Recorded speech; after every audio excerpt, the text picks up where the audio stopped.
하나님의 은혜와 평강이 우리 모두에게 임하기를 예수님의 이름으로 축원해 드립니다. 오늘 말씀은 사도행전 2장 22절에서 36절 말씀을 통해 성령 사건, 예수 사건이라는 제목으로 하나님 말씀 증거하겠습니다. 성령이 이끄는 교회 사도행전 강의 8번째 시간입니다. 사도행전 2장 말씀은 성령이 강림하시는 참 놀라운 또 중요한 역사적인 사건을 기록하고 있습니다. 오순절 마가의 다락방에 120명의 이 성도들이 모여서 기도할 때, 열흘 동안 간절히 기도할 때 성령이 불같이 바람같이 임재하시는 그 장면들을 보여주고 있습니다. 성령은 실제적인 하나님의 역사이고 눈에 보이고 또 귀에 들리는, 또 우리가 느껴지는 하나님의 놀라운 역사라는 것입니다. 단지 생각이 아니라, 관념이 아니라, 우리 마음을 평강하게 해주는 어떤 생각이 아니라 실제적인 성령의 역사라는 것을 보여주고 있는 것입니다. 성령이 임하게 될 때 우리가 변화되는 역사가 나타나게 되는 것이죠. 성령이 임하면 환경이 변하고 주의가 변하고 또 상황이 변하는 것이 아니라 내가 먼저 변하는 것입니다. 이 120명에게 나타났던 가장 큰 특징이 방언이었죠. 입술이 변해서 다른 말로 성령이 말하게 하심을 따라 말하게 하는 것입니다. 성령이 임하게 되면 가장 먼저 나타나는 특징은 말이 바뀌는 것입니다. 말이 사납고 욕하고 험담하고 불평하고 원망했던 사람이 성령의 말하게 하심을 따라서 하나님의 말씀을 말하기 시작하고 또 온유한 말을 하게 되고 또 성령의 감동하신 가운데 하나님의 뜻을 전하는 그 입술로 쓰임받게 되는 것입니다. 또 무엇보다도 오순절에 이 모여든 이스라엘에 모여든 수많은 전 세계에서 모여든 이 사람들이 그 말을 통해서 자기 나라 말을 통해서 복음을 듣게 됩니다. 십자가의 복음과 또 이 부활의 복음을 듣게 되고 그들이 바뀌게 되고 변화되게 되고 각 나라의 복음의 하나님의 놀라운 역사들이 진행되는 것을 볼 수가 있는 것입니다. 또한 사람들이 이 일들에 대해서 이해를 하지 못하고 또 의아해할 때 또 저들이 술에 취한 것이 아닌가라고 이렇게 의심할 때 베드로가 일어서서 그것이 아니다라고 이렇게 이야기를 하죠. 베드로는 성령의 충만을 받고 완전히 변화된 사람으로 거듭난 것을 이걸 통해서 볼 수가 있는 것입니다. 겁쟁이였던 이 베드로, 예수님이 십자가에 달려 돌아가실 때 3번씩이나 부인하고 계집 여종 앞에서도 비굴했던 이 베드로가 그 유대인들, 예수님을 잡아 죽였던 유대인들이 시퍼렇게 눈뜨고 기세등등하게 그것을 바라보고 있는 그 상황 가운데서도 일어서서 증언하기 시작하는 것들, 백주대낮에 그것이 아니다, 그것은 하나님의 살아계신 역사다라는 것을 이야기하는 것들을 볼 수가 있는 것입니다. 또 오늘 본 말씀은 이 베드로의 설교, 베드로가 성령의 충만함을 받고 설교하는 그 내용들을 오늘 본 말씀을 보여주고 있는 것입니다. 어제 말씀을 통해서 베드로가 요엘서 말씀을 통해서 이 성령의 사건들을 증명하는 것들을 볼 수가 있는 것이죠. 성령의 충만함을 받으면 그 입술에서 하나님의 말씀이 터져나오기 시작합니다. 근데 그 말씀이 자기 생각을 이야기하는 것이 아니라 느낌을 이야기하고 상식을 이야기하는 것이 아니라 하나님 말씀 그대로를 원색적으로 이야기하기 시작한다는 것입니다. 그럴 때 그 말씀이 능력 있는 말씀이 되는 것이죠. 이 성령의 사건은 우연의 사건이 아니다라는 것을 이야기하고 있는 것입니다.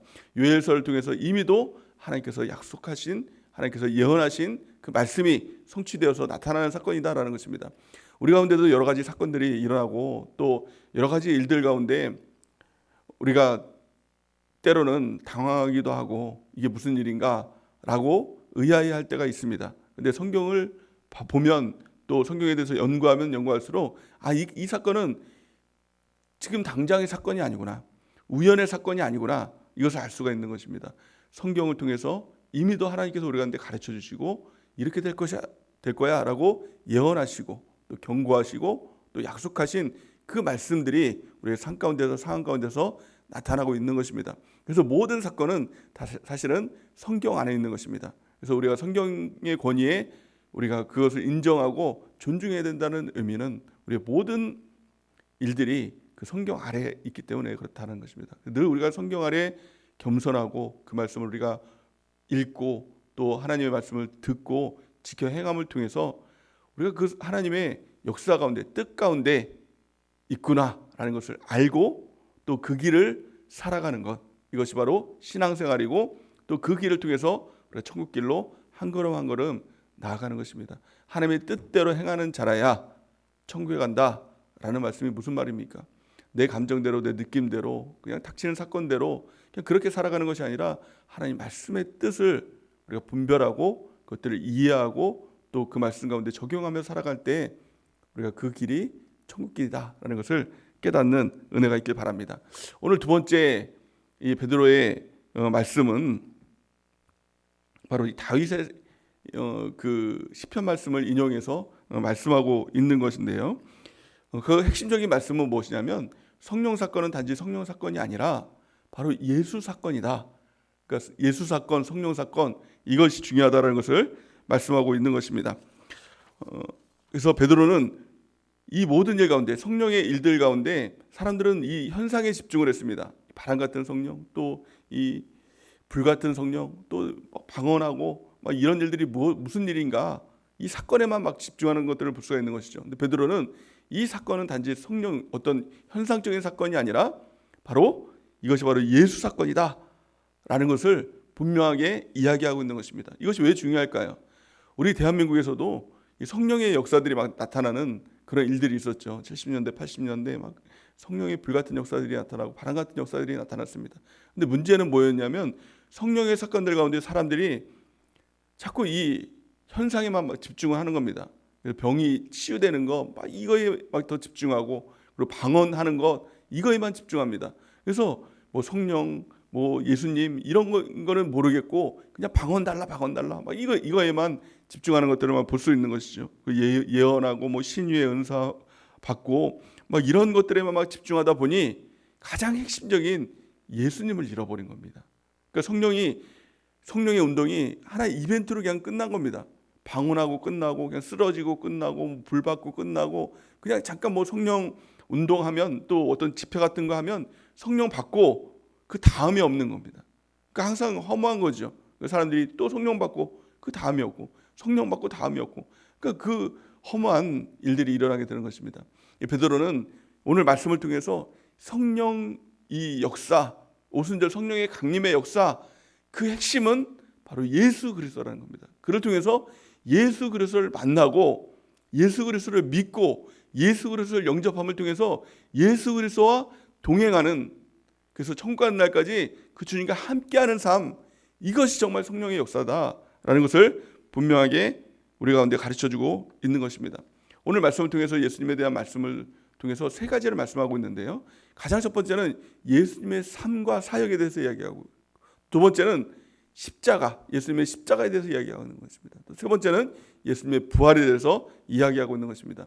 우리가 예수님에 대해서 이해를 할 때 이 세 가지를 우리가 분명하게 이해하고 또 그 주님과 동행하는 것입니다. 가장 첫 번째는 예수님의 삶에 대해서 이야기하고 있는 것입니다. 22절 말씀 같이 한번 읽어보겠습니다. 22절 시작. 이스라엘 사람들아 이 말을 들으라. 너희도 아는 바와 같이 하나님께서 나사렛 예수로 큰 권능과 기사와 표적을 너희 가운데서 베푸사 너희 앞에서 그를 증언하였느니라. 아멘. 이 사복음서를 보면 예수님의 그 사역에 대해서 이야기하고 있고 예수님의 기적 또 기사 표적 이것에 대해서 이야기를 하고 있죠. 근데 이걸 보면서 여러분들은 어떻게 그것을 받아들이십니까? 아, 예수님은 그렇게 큰 일들을 하셨었구나. 옛날에 그렇게 하셨었구나. 육신의 몸을 가지고 오셨을 때는 아, 그렇게 병도 치유하고 또 기적도 베푸시고 또 오병이어와 같이 뭡니까? 떡 5개와 물고기 2개입니까? 그렇죠? 오병이어. 그렇죠? 떡 5개와 물고기 2마리를 가지고 남자만 5,000명, 2만 명이나 되는 사람들을 먹였구나. 뭐 이 물을 그 바다를 걸어 가셨구나. 또 뭐 병자들을 치유하셨구나. 또 이런 기적들만을 보면서 아, 예수님은 그렇게 하셨지라고 이렇게 받아들인다고 한다면 성경을 제대로 이해하지 못한 것입니다. 이 모든 것을 보여주는 이유가 무엇입니까? 그 예수님이 지금도 우리와 함께 하셔서 이와 같이 병을 치유하시고 기적을 베푸시고 하나님의 역사를 이루어 주신다는 것입니다. 그럼 무엇을 통해 이루어 주시냐라는 것입니다. 예수님께서 분명히 이렇게 말씀하셨습니다. 내가 너희와 세상 끝나는 날까지 영원히 함께하리라 이렇게 약속하셨습니다. 근데 그렇게 약속하셨던 그 주님이 부활하시고 40일 동안 사람들에게 보이시고 어떻게 하셨습니까?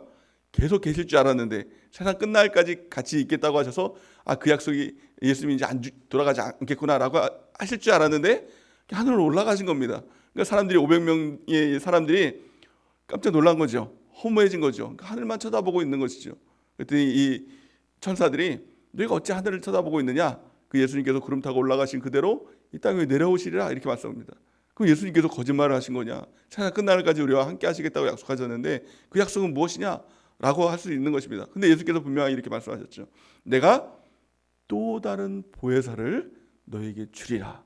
그러니까 성령을 통해서 우리와 지금도 함께 하시고 영원히 세상 끝난 날까지 우리와 함께 하시겠다는 그런 약속인 것입니다.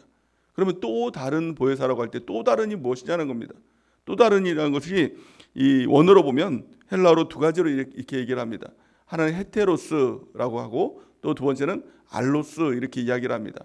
헤테로스라는 것은 종류가 다른 이런 것이 바로 이 다른이라는 표현입니다. 이 원어적인 표현으로 보면 예를 들어서 마이크와 이 물병과는 다르죠. 종류가 다르죠. 그러니까 틀린 겁니다. 다른 겁니다. 대체할 수가 없는 것입니다. 그런데 여기서 말하는 다른 보혜사를 주겠다라고 하는 것은 알로스를 쓰고 있는 것입니다. 이것은 종류는 같은데 다른 것이다라는 것입니다. 예를 들어서 이 마이크가 이제 배터리가 다 됐어요. 그러면 어떻게 합니까? 다른 마이크를 들고 이제 설교를 하겠죠. 그러니까 이것이 다른 겁니다. 다른 것 주세요라고 할 때 만약에 다른 마이크 주세요라고 할 때 물병 가지고 오면 큰일 나겠죠. 물병 가지고 안 되잖아요. 그러니까 다른 마이크를 주세요라고 할 때 똑같은 마이크를 이제 주는 것입니다. 다르지만 똑같은 이게 바로 알로스예요. 그러니까 예수님께서 너에게 성령을 주겠다라고 할 때 다른 보혜사를 주겠다고 할 때 예수님과 똑같은 그러니까 예수님이 오시겠다는 것과 예수님의 영을 주시겠다는 것과 이 같은 말씀인 것입니다. 그 말씀인 것이죠. 성령은 바로 예수님이 우리한테 오신 겁니다. 이게 무슨 말씀입니까? 예수님께서 사복음서를 통해서 놀라운 기적들과 또 병을 치유하고 또 기적을 베푸시고 뭐 이런 죽은 자를 살리시고 이 역사들이 지금 우리 가운데서도 일어날 수 있다는 겁니다. 예수님이 함께 하시면. 무슨 말입니까? 예수님은 우리의 실제적인 구원자 하나님이 되신다. 우리의 어려움을 아시고 우리의 배고픔을 아시고 또 우리의 병듦을 아시고 저주와 가난과 질병 그것들을 예수님께서 다 경험하셨잖아요. 그리고 그 예수님께서 우리 가운데 일하시고 역사하신다는 겁니다. 이것을 안다면 성령 하나님이 우리 가운데 함께 하셨다는 그 사건은 예수님이 동일하게 구원자 하나님께서 우리 가운데 역사하시고 기적을 베푸시고 병을 치유하시고 또 놀라운 일들을 우리 가운데 이루신다라는 것을 확실히 우리가 믿을 수 있는 것입니다. 두 번째 오늘 설교는 이 베드로의 설교는 예수님의 십자가에 대해서 이야기하고 있는 것을 볼 수가 있는 것입니다. 예수님 하면 우리가 빼놓을 수 없는 것 그것이 바로 첫 번째는 예수님의 사역, 예수님의 삶, 그를 통한 하나님의 기적 이것들을 분명히 붙들어야 되는 것입니다. 두 번째는 예수님의 십자가를 우리가 꼭 붙들어야 된다는 것입니다. 오늘 본 말씀 23절 같이 한번 읽어보겠습니다. 23절 시작. 그가 하나님께서 정하신 뜻과 미리 아신 대로 내준 바 되었거늘 너희가 법 없는 자들의 손을 빌려 못 박아 죽였으나. 아멘. 십자가에 대해서 우리가 생각할 때 우리가 두 가지를 생각해야 되는 것입니다. 가장 첫 번째는 십자가는 우연의 사건이 아니다 라는 것입니다. 예수님께서 우연히 이 제자들 중에 한 명이 가룟 유다가 자기를 팔고 또 느닷없이 이 로마 군병들이 찾아와서 예수님을 십자가에 못 박혀서 예수님은 그냥 아무것도 모르고 속수무책으로 그냥 끌려가서 죽으신 사건이 아니라 이미도 23절 보니까 그가 하나님께서 정하신 뜻과 미리 아신 대로 이렇게 말씀하고 있는 것입니다. 예수께서는 이 땅에 오실 때부터 십자가를 지시기 위해서 또 미리 아신 대로 하나님의 뜻대로 순종하며 그 길을 걸어갔다는 겁니다. 이게 너무 중요한 것입니다. 그래서 십자가의 사건 이것은 하나님께서 성경을 통해서 미리 말씀하신 사건입니다. 그러니까 서두에 말씀했던 것처럼 모든 그 사건은 하나님께서 미리 우리 가운데 예정하신 사건이다라는 것을 우리가 알아야 된다는 것입니다. 또한 두 번째는 뭐라고 말씀하고 있습니까? 너희가 법 없는 자들의 손을 빌려 못 박아 죽였으나 이렇게 말씀하고 있는 것입니다. 십자가를 죽인 그 사람들이 누구일까요? 그것은 빌라도가 아니라 또 로마 군정들이 아니라 또 군중들이 아니라 대제사장들이 아니라 유대인들이 아니라 사실은 누가 죽인 것인가? 내가 죽였습니다. 내가 십자가에 예수님을 못 박아 죽였다라는 것을 알 때부터 그 십자가의 사건이 내 사건이 되는 것입니다. 다른 사람들 때문에 죽었다. 또 물론 맞는 말이지만 우리 때문에 죽었다라고 하면 내 자신이 거기에 그냥 묻혀 있는 거예요. 그러니까 내 책임이 거의 이제 없는 것이죠. 그러니까 예수님께서 십자가에 죽은 것은 모든 인류를 위해서 죽었어라고 하지만 거기에는 내가 없는 것이죠. 그런데요, 정말 예수님의 십자가를 경험하게 되면, 예수님의 십자가를 체험하게 되면, 그 십자가를 환상으로 우리가 바라보게 되면 누구라도 이렇게 고백합니다. 예수님, 왜 저 때문에, 우리 때문에 이렇게 얘기 못해요. 왜 나 때문에, 나 같은 것 때문에, 나같이 이렇게 더럽고 추한 죄인 때문에 그 고결한 피를 흘리시고, 하나님이 왜 죄 없으신 하나님이 그 처참한 십자가에서 죽으셔야만 합니까? 이 질문밖에 나오지 않는 것입니다. 그래서 우리가 십자가를 바라보면 반드시 이 고백이 있어야 되는 것입니다. 내가 예수님을 십자가에 못 박아 죽였습니다. 나의 죄가, 나의 더러운 이 추악한 죄가 예수님을 십자가에 못 박아 죽인 것입니다. 나의 이 교만, 미움, 음란, 폭력, 또 욕심, 이기주의, 이런 모든 죄악들이 예수님을 십자가에 못 박을 만큼의 그 죄악들입니다. 이것들을 우리가 깨달을 때 예수님의 십자가가 곧 나의 십자가가 되는 것이죠. 그 예수님의 죽으심이 곧 나의 죽음이 되는 것입니다. 오늘 우리가 이 예배를 통해서 그 십자가를 실제로 경험하는, 십자가를 실제로 만나는 귀한 은혜가 있기 바랍니다. 그래서 그 고백하기 바랍니다. 하나님, 내가 예수님을 못 박아 주셨습니다. 내가 예수님을 죽였습니다. 라고 이렇게 고백하고 우리가 회개하고 또 그 십자가의 그 은혜 가운데 거하는 놀라운 은혜가 있기를 예수님의 이름으로 간절히 축원해 드립니다. 십자가를 만나야 오순절 예수님의 그 성령의 강림하심, 그것들이 이해가 되고 깨달아지고 그 사건이 곧 나의 사건이 되고 성령이 임하는 그 사건이 되는 것입니다. 세 번째, 베드로는 예수님에 대해서 이야기하면서 부활을 이야기하고 있는 것입니다. 24절 말씀 같이 한번 읽어보겠습니다. 24절 시작. 하나님께서 그를 사망의 고통에서 풀어 살리셨으니 이는 그가 사망에 매여 있을 수 없었음이라. 아멘. 예수님을 부활시킨 것은 바로 하나님의 능력이었다는 겁니다. 우리가 예수님을 이해할 때 세 가지를 이해해야 된다고 했습니다. 가장 첫 번째는 예수님의 사역, 예수님의 삶, 그 삶이 지금도 동일하게 우리와 함께 하셔서 그 기적과 능력과 또 죄와 저주와 가난과 질병을 끊어주시는 하나님의 그 역사 가운데 하나님이 지금 우리 가운데 예수님께서 지금 우리와 함께 하신다는 것. 또 두 번째는 예수님의 십자가, 십자가를 통해서 나의 모든 죄와 저주와 가난과 질병이 끊어지고 또 성령이 임하는 그 사건의 시작이 되었다는 것입니다. 또 세 번째는 부활입니다.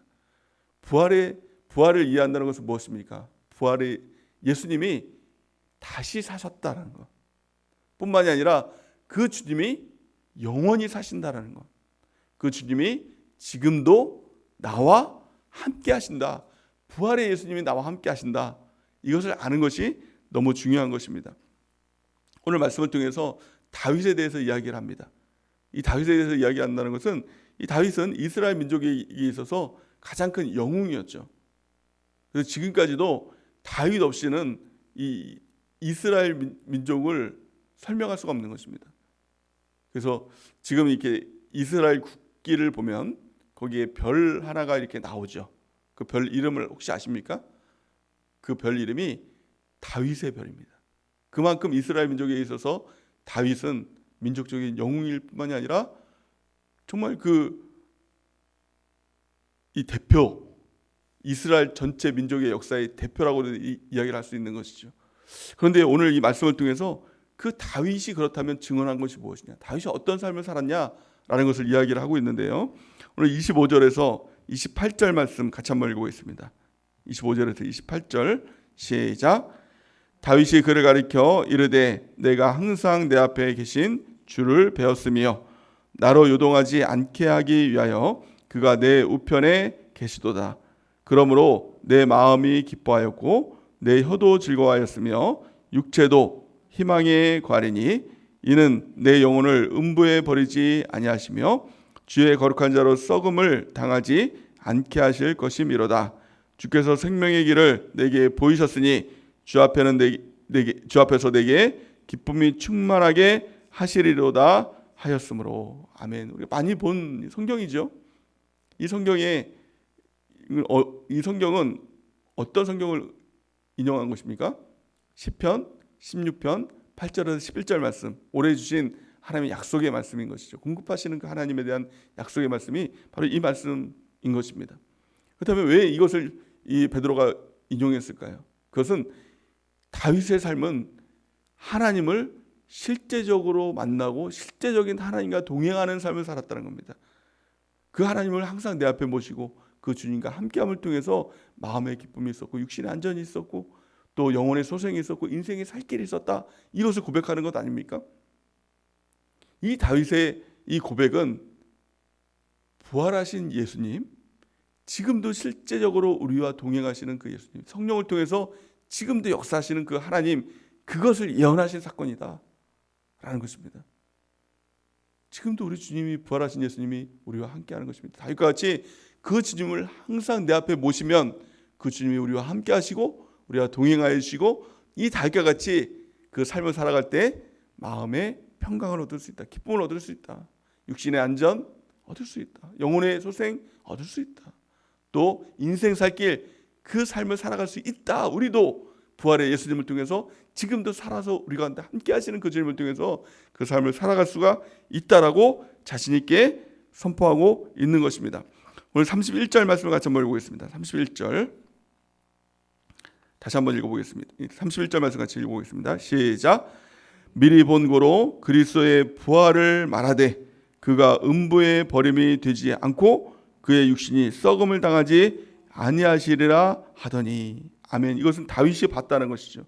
그리스도의 부활을 미리 봤다. 다윗이 그것을 이야기하고 있는 것입니다. 또 그 부활의 예수님을 통해서 우리도 썩지 아니함을 당하게 되는 것이다라는 것을 말씀하고 있는 것입니다. 또 32절 말씀 같이 한번 읽어보겠습니다. 32절 시작. 이 예수를 하나님이 살리신지라 우리가 다 이 일의 증인이로다. 아멘. 이 증인이라는 것은 무엇입니까? 베드로 자신이 이것을 보고 자신이 증인이다라고 얘기하는 것입니다. 그러니까 이 다윗도 미리 그것을 보았고 베드로 나 자신도 실제적으로 그것을 보았다. 그것이 증인이다라는 것입니다.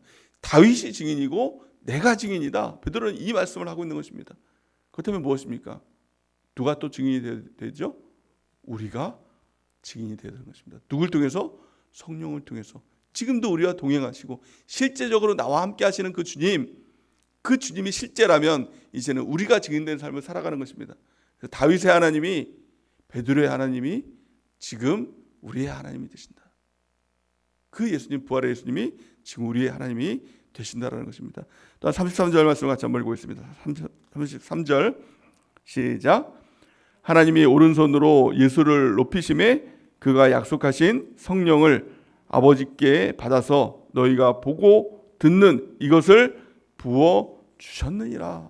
아멘. 지금 이 성령의 사건은 누구의 사건인 것입니까? 누가 일으키신 것입니까? 오늘 이 말씀 33절 말씀을 보니까 하나님이 나오고 예수님이 나오고 성령님이 나오십니다. 성령 강림 사건은 단지 사람의 사건이 아니라 삼위일체의 사건이라는 것입니다. 하나님이 개입하시고 성부 하나님이 개입하시고 성자 예수님이 개입하시고 성령 하나님이 개입하신 성부 성자 성령의 놀라운 삼위일체의 사건이 바로 이 성령 강림의 사건이다 라는 것을 이야기하고 있는 것입니다. 또 마지막 이 시편에 기록된 다윗의 예언까지 인용하면서 설교를 마치는 것이죠. 33절에서 36절 우리 같이 한번 읽어보겠습니다. 시작. 다윗은 하늘에 올라가지 못하였으나 친히 말하여 이르되 주께서 내 주에게 말씀하시기를 내가 내 원수로 내 발등상이 되게 하기까지 너는 내 우편에 앉아 있으라 하셨도다 하였으니 그런즉 이스라엘 온 집은 확실히 알지니 너희가 십자가에 못 박은 이 예수를 하나님이 주와 그리스도가 되게 하셨느니라 하니라. 아멘. 우리가 십자가에 못 박아 죽인 이 예수님, 하나님께서 그를 우리의 주와 그리스도가 되게 하셨다. 주라는 것은 무엇입니까? 우리의 주인이 되게 하셨다. 그 주님이 우리의 주인이 되십니다. 그리스도가 무엇입니까? 우리의 구원자가 되게 하셨다. 예수님이 우리의 주와 구원자가 되게 하신 것, 그것이 참 놀라운 사건인 것입니다. 그러므로 우리가 예수님을 묵상할 때 이 세 가지를 분명히 우리가 깨닫고 그 예수님을 바로 아는 우리 모두가 되길 바랍니다. 참 지식을 갖는 은혜가 있길 바랍니다. 예수님의 삶, 예수님의 기적, 예수님의 놀라운 그 역사, 그것이 실제적으로 성령 하나님을 통해서 지금도 우리와 동행하시고 역사하시는 그 사건이 되는 것입니다. 그러기에 우리의 모든 이 땅 위에서의 문제들, 질병들, 어려움들, 고난들, 고통들, 그것을 다 예수님께 가지고 나오는 은혜가 있길 바랍니다. 백문일답 오직 예수 그리스도 한 분이신 것입니다. 우리를 구원하실 분 오직 예수 그리스도 한 분이신 것입니다. 그분이 우리의 주인이 되신다는 것입니다. 오늘 기도할 때 우리의 모든 어려움들, 또 두려움들, 또 염려들, 걱정들, 또 질병들, 또 어떤 문제들, 그것들을 다 예수님께 가져나와서 기도로 그 주님께 나가는 귀한 은혜가 있길 바랍니다. 두 번째, 십자가의 그 사건들 가운데 그것이 실제가 되는 것입니다. 십자가는 단지 어떤 형상, 이것을 바라보는 것이 아니죠. 십자가 목걸이 가지고 있다고 해서 십자가 묵상하는 것이 아니라, 십자가를 그어댄다고 해서 그 십자가가 효력이 있는 것이 아니라, 십자가가 효력이 있는 것은 내가 그 십자가와 함께 죽었습니다. 이것을 고백하는 것입니다. 또한 부활이 효력이 있는 것은 예수님께서 사셨지, 이것으로 그치는 것이 아니라 예수님께서 살아나실 때 나도 예수님과 함께 살았습니다. 그 부활의 예수님이 지금도 나와 함께 하십니다. 이것을 믿는 것입니다. 그것이 십자가와 부활을 믿는 것이죠. 이것을 가장 잘 보여주는 성경 구절이 갈라디아서 2장 20절 말씀인 것입니다. 우리 같이 한번 읽어볼까요? 갈라디아서 2장 20절 시작. 내가 그리스도와 함께 십자가에 못 박혔나니 그런즉 이제는 내가 사는 것이 아니요 오직 내 안에 그리스도께서 사시는 것이라. 이제 내가 육체 가운데 사는 것은 나를 사랑하사 나를 위하여 자기 자신을 버리신 하나님의 아들을 믿는 믿음 안에서 사는 것이라. 아멘. 이 삶을 살아갔던 이 사람, 그것이 바로 다윗, 그것을 미리 살았던 사람입니다. 미리 예언했던 사람, 이 다윗의 삶을 우리가 살아야 된다라고 베드로는 이야기하고 있는 것입니다. 우리가 오늘도 십자가 붙들고 살아가는 은혜가 있길 바랍니다. 또 부활의 예수님을 붙들고 살아가는 은혜가 있길 바랍니다. 십자가를 붙들고 살아간다는 것은 하나님, 오늘도 나는 십자가에 달려 죽었습니다. 다윗은 매일같이 날마다 나는 죽노라라고 고백했던 것이 바로 이 고백인 것이죠. 오늘 기도할 때 십자가 붙들고 하나님, 나는 예수님과 함께 나는 죽은 존재입니다. 또한 부활을 붙들고 살아갈 때 하나님, 나는 예수님과 함께 다시 살아나는 존재입니다. 내 안에 그 살아계신 예수님이 계십니다. 그 예수님은 죽은 자를 살리시는 그 예수님이시고, 병자들을 치유하시는 예수님이고, 또 2만 명이나 되는 사람들을 다 먹이시고 살리시는 예수님, 그 예수님이 지금 나와 함께 하십니다. 이 고백들 가운데 주의 능력 가운데 살아가는 것입니다. 이것이 바로 성령 충만의 삶인 것입니다. 우리 모두가 이 성령 충만을 구하고 성령 충만함의 삶을 살아가는 우리 모두가 되는 은혜가 넘치기를 예수님의 이름으로 간절히 축원해 드립니다.